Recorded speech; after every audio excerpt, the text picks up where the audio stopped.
విద్యార్థులు ప్రతిరోజు క్రమశిక్షణతో తరగతులకు హాజరై విద్యను అభ్యసిస్తే జీవితంలో గొప్ప స్థాయికి చేరుకోవచ్చని జిల్లా కలెక్టర్ బిఎం సంతోష్ అన్నారు. జోగులాంబ, గద్వాల్ జిల్లా మల్దకల్ మండలం జిల్లా ప్రజా పరిషత్ ఉన్నత పాఠశాలను కలెక్టర్ ఆకస్మిక తనిఖీ చేశారు. ఈ సందర్భంగా తరగతి గదులు, పాఠశాల పరిసరాలు, మధ్యాహ్న భోజన సదుపాయం, ఆహార నాణ్యత, సైన్స్ ల్యాబ్ తదితర వస్తువులను ఆయన పరిశీలించారు. ఈ సందర్భంగా జిల్లా కలెక్టర్ మాట్లాడుతూ ప్రభుత్వం విద్యా రంగానికి అత్యంత ప్రాధాన్యం ఇస్తోందని, ప్రతి ప్రభుత్వ పాఠశాలలో విద్యను అభ్యసిస్తున్న విద్యార్థులకు నాణ్యమైన విద్య బోధనతో పాటు మెనూ ప్రకారం పౌష్టికాహారం అందించాలని అన్నారు. అందుకు గాను అవసరమైన వసతులు, ఉపాధ్యాయుల నియామకాలు, నాణ్యమైన బోధన, మౌలిక వసతులు సమకూర్చడం జరుగుతోందని అన్నారు. విద్యార్థుల పఠన సామర్థ్యం, ఆరోగ్యం పట్ల ఉపాధ్యాయులు ప్రత్యేక దృష్టి సారించి విద్యార్థులు ప్రతిరోజు పాఠశాలకు రెగ్యులర్గా హాజరయ్యేలా చూడాలని అన్నారు. ఉపాధ్యాయుల బోధనలు విద్యార్థులు శ్రద్ధగా విని క్రమశిక్షణతో సాధన చేస్తే ఒక సాధారణ విద్యార్థి కూడా ఐఏఎస్ అధికారి, శాస్త్రవేత్త లేదా సమాజానికి మార్గనిర్దేశకుడిగా ఎదగగలుగుతారని అన్నారు. పాఠశాలలో ఈ విద్యా సంవత్సరంలో 10వ తరగతిలో 104 మంది విద్యార్థులు ఉన్నారని, వారు అందరూ ఉత్తీర్ణులై 100% ఫలితాలు సాధించాలని కోరారు. గత సంవత్సరం ఎవరు ఈ పాఠశాలలో 540కి పైగా మార్కులు సాధించకపోవడం నిరాశ కలిగించిందని, ఈసారి ప్రతి ఒక్కరూ మెరుగైన ఫలితాలతో ఉత్తీర్ణులవ్వాలని అన్నారు. అత్యుత్తమ మార్కులు సాధించిన వారిని జిల్లా స్థాయి కార్యక్రమాల్లో సత్కరించనున్నట్లు తెలిపారు.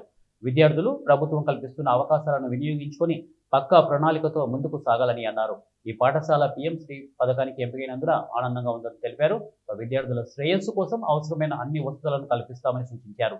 విద్యార్థులు పాఠాలు బాగా అర్థం చేసుకునేలా ఉపాధ్యాయులు ప్రత్యేక తరగతులు నిర్వహించాలని, భోజనం వడ్డించే ముందు ఆహార నాణ్యతను క్వాలిటీ కమిటీ ద్వారా తప్పనిసరిగా తనిఖీ చేయాలని అన్నారు. గత సంవత్సరంలో రాష్ట్రంలో 32వ స్థానంలో ఉన్న జిల్లా ఈసారి 23వ స్థానానికి చేరిందని, వచ్చేసారి కనీసం 15వ స్థానాన్ని సాధించాలన్నదే లక్ష్యమన్నారు. అనేక మంది ప్రముఖులు ప్రభుత్వ పాఠశాలల నుంచే ఎదిగారని, గద్వాల్ ప్రభుత్వం బాలుర ఉన్నత పాఠశాల నుంచి స్థాయికి చేరిన వారు ఉన్నారని కలెక్టర్ పేర్కొన్నారు. విద్యార్థులు పెద్ద కలలు కంటూ ప్రతిరోజు చిన్న ప్రయత్నాలతో ముందడుగు వేయాలని వారు కోరారు. అందరూ కూడా ఎగ్జామ్ తర్వాత టీచర్స్ ఏం చెప్తారు దానికి వినాలి. అండ్ ఖచ్చితంగా స్కూల్కి రావాలి. స్కూల్కి వచ్చిన తర్వాతనే మీరు చదువుతారా లేదా, ఫస్ట్ స్కూల్కి వస్తే ఖచ్చితంగా దానిని మీరు నేర్చుకుంటారు. కాబట్టి 100% మీరు అటెండెన్స్ మెయింటైన్ చేయాల్సిందే. సో లాస్ట్ టైం కూడా ఎంతమంది అటెండెన్స్ పెట్టారు? So last time 97 members 40 members వేయాలని అంటున్నారు. ఇప్పుడు మనం ఇంకా చెప్పినట్టు ఇంకా ఎఫర్ట్ పెట్టి, కాబట్టి మీరు అందరూ ఖచ్చితంగా అటెండెన్స్ అనేది చాలా ఇంపార్టెంట్. ఇప్పుడు నేను కూడా ఒక రోజు మీరాగానే అక్కడ స్టూడెంట్గా ఉంది, ఇప్పుడు డిస్ట్రిక్ట్ కలెక్టర్గా వచ్చానంటే ఎందుకు వచ్చినానంటే నేను ఖచ్చితంగా, కాబట్టి మీరందరూ కూడా ఖచ్చితంగా స్కూల్కి రావాలి. అండ్ ఇప్పుడు ఏం స్పెషల్ క్లాస్ ఉన్నాయి, లాస్ట్ టైం 97 ఉంటే ఈ టైం 104 మెంబర్స్ ఉన్నారంటున్నారు.